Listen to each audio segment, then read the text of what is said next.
सारी जिंदगी कोई रब की इबादत करे, एक सजदा भी माज़अल्लाह किसी बुत को कर दे, पिछली सारी इबादतें कारत चली गई, मुशरिक हो जाएगा। एक मिनट की भी मिलावट दीन बर्दाश्त। समझौता कैसे कर लेते हैं लोग उसूलों पर? न करें समझौता। आप जरा खड़े होना सीखें, आप थोड़ा डटना सीखें, आप थोड़ा अपना मोराल बुलंद करें। आपका कोई स्टेटस होना चाहिए, कोई मेयार होना चाहिए। अपने मकसद पर कभी भी कोई समझौता नहीं हो सकता, नहीं हो सकता। तो एक तो उसूलों पर समझौता नहीं, दूसरा धमकियों की परवाह नहीं। जिंदगी जो होती है ना, इसने बहरहाल खत्म होना होता है। तो अगर कोई शख्स अपने नेक, जायज और दीनी मकसद के रास्ते में धमकियों की परवाह करने लग जाए, वो ख्याल ही ना करे कि मैं दीन बयान कर रहा हूं और फिर 2-4 बातें पूरी हुई नहीं और वो डर जाए, तो वो कमजोर पड़ जाएगा। 1, 2, 4, 5 मिनट के अंदर ब्लैकमेल हो जाते हैं लोग, कोई बर्दाश्त ही नहीं कर पाते, नतीजे उसके ठीक नहीं निकलते। ये काम भी कुफार ने किया।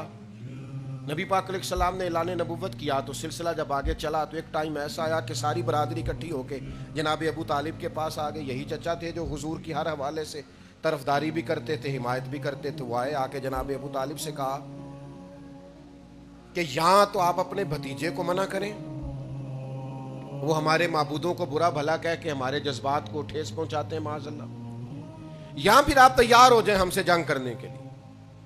और शदीद अंदाज में बात की। जनाब अबू तालिब ने एक दफा तो टाल दिया, वो दूसरी दफा फिर आ गए, आपसे कहा था पर आपने बात नहीं की, आप देख लीजिए, यहां आप हिमायत छोड़ दें, हम जाने वो जाने। और शदीद धमकी दी उन्होंने। जनाब अबू तालिब बूढ़े थे और फिर ये कि सारी बरादरी,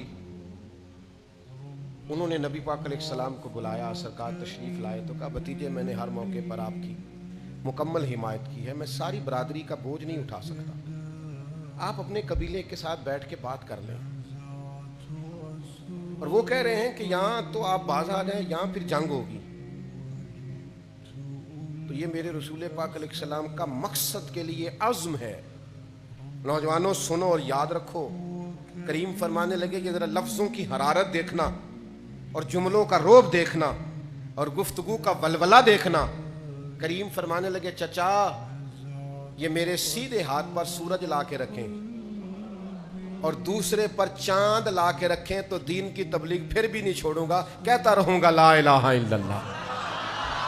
और हुजूर अलैहिस्सलाम ने फरमाया मैं दीन की तबलीग करता रहूंगा। और चचा दो ही बातें हैं, या दीन गालब आ जाएगा या मैं अपनी जान दीन के रास्ते में पेश कर दूंगा।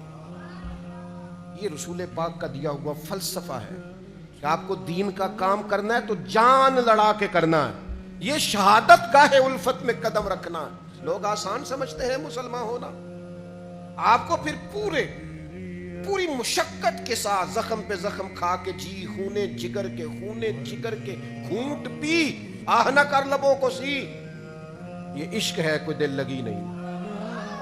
चुप कर कोई गिला ना करना, शिकवा ना करना, किसी किस्म का लफ्ज जुबान पे एतराज का ना लाना, ये इश्क है, कोई दिल लगी नहीं।